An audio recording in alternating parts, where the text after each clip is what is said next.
অভিষেক বন্দ্যোপাধ্যায় সরাসরি নিশানা করছেন কমিশনের রোল অবজারভার সি মুরুগানকে, এই বলে যে সুপ্রিম কোর্টের নির্দেশও জাতীয় নির্বাচন কমিশন মানছে না। তার জবাবে সুকান্ত মজুমদার কি বলছেন, পাল্টা উত্তরে কুণাল ঘোষই বা কি বললেন, দেখুন পরপর। অভিষেক বন্দ্যোপাধ্যায় বা মমতা বন্দ্যোপাধ্যায় এই দুজনেই চেষ্টা করছেন এসআইআরটাকে যেন তেন প্রকারে বন্ধ করে দেওয়ার জন্য। এসআইআর বন্ধ হলে পরে ওনাদের কি লাভ হবে নিশ্চয়ই বুঝতে পারছেন আপনারা। এখন যা লিস্ট বেরোচ্ছে, আমি যা দেখতে পাচ্ছি, কোনো জায়গায় 10,000, কোনো জায়গায় 15,000, কলকাতার সিটগুলোতে তো আরও বেশি বেশি করে নাম বাদ পড়েছে। আমার কাছে খবর এলো, যেমন এটি হিসেব করে দেখা গেছে, ব্যারাকপুরে প্রায় 50,000 ভোট ছাপ্পা মেরেছে গত লোকসভা নির্বাচনে তৃণমূল কংগ্রেস।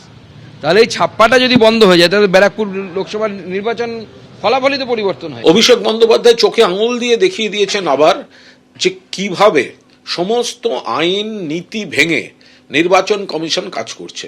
সুপ্রিম কোর্ট পরিষ্কার বলে দিয়েছিল, কিন্তু এইসব হোয়াটসঅ্যাপ, এইসব ফতোয়া এইভাবে চলবে না। সার্কুলার মানে সেটা সার্কুলার।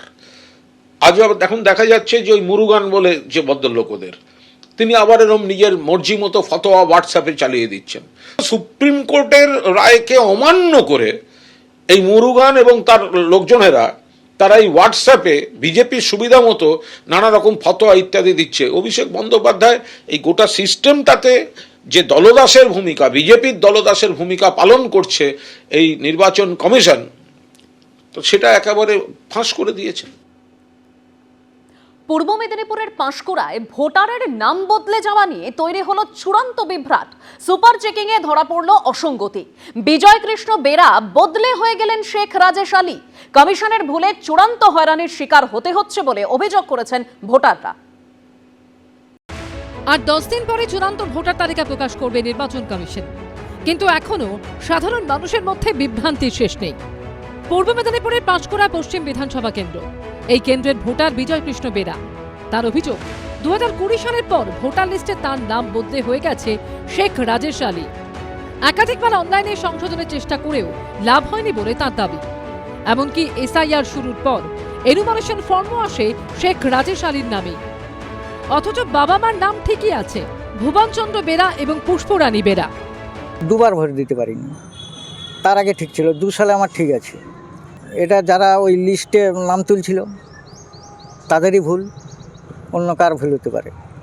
তারা ভুল করবে, তার জন্য আমাদেরকে ভুগতে হবে।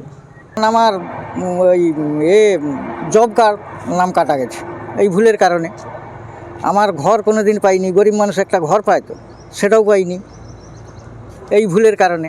অভিযোগ সামনে আসতেই বিজয় কৃষ্ণ বেরা, তার ভাই এবং তাদের বিএলওকে ডেকে পাঠান পাঁশকুড়ার বিডিও। যতবার নাম ঠিক করে আছে, যারা কম্পিউটারে কাজ করতেছে সব ভুল, যারা কাজ করতেছে ওই লোকগুলাই ভুল করতেছে। প্রত্যেকবারে ভুল, প্রত্যেকবারে একই জিনিস আসছে, নাম সংশোধন হচ্ছে কিন্তু সংশোধনের সেই একই ভুল বারবার যাচ্ছে। ধরুন আপনি একটা কিছু করতে করতে ভুল করে ফেলতেই পারেন, সেই রকম কোনো কারণে একটা ভুল হয়তো মানে করার সময় টাইপ করার সময় ভুল হয়ে গেছে। হ্যাঁ, তখন কি জানিয়েছিল আরও হয়তো জানিয়েছিল যে এইভাবে কারেকশন করতে হবে, এইভাবে তারপর নোটিশ, হিয়ারিংয়ের নোটিশ হয়ে যায়, উনি নোটিশ এসেছিল করে গেছেন।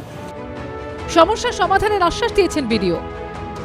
রাজেশ আলী অ্যাকচুয়ালি নামটা ভুল, ওই নামটা ওখানে অ্যাকচুয়ালি কোনো ভুলবশতই চলে এসেছে। ওনার যা তথ্য আছে, আনুষঙ্গিক যা ইনফরমেশন আছে ইএফএ বা অন্যান্য সব জায়গাতেই উনি কিন্তু বিজয় কৃষ্ণ বেরা হিসাবেই আছেন এবং সেই সংক্রান্ত তথ্যগুলো উনি দেখিয়েছেন। আজকে আমরা দেখে নিয়েছি ওনার আধার, ওনার ল্যান্ড রেকর্ড, আর ওনার মায়ের এপিক, ভাইয়ের এপিক সবগুলোতেই দেখেছি যে সেই তথ্যগুলো ঠিক আছে।